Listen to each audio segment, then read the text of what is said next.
Do you need any help? No. It's a hot and humid August morning. Not even 9 a.m., and stress has already overcome me. I've had enough of this job. The days are only getting longer. It seems like everything is taking a toll. The children, the weather, the coworkers, the environment in general is toxic. Camp is supposed to be fun. I told myself this every year, that this summer was going to be better. I was going to have a great time. I wasn't going to let these things get to me. But every year, I lie to myself. Hey. You're a little late. Sorry. Whatever. Paintbrushes, turpenoid, canvas paper, cups.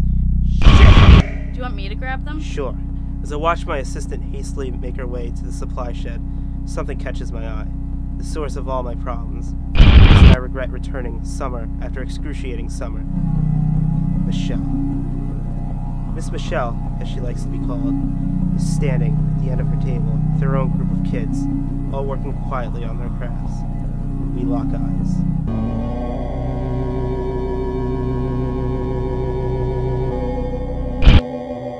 My assistant is yelling at me from the messy shed, rummaging through the various tubs. I make my way over to the small building. Michelle watches me as I walk over. I can feel her annoying stare. I loathe that look of passion.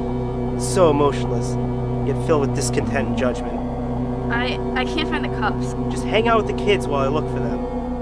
I could have just told her where they are, but for some reason just grabbing them myself seemed easier at this point.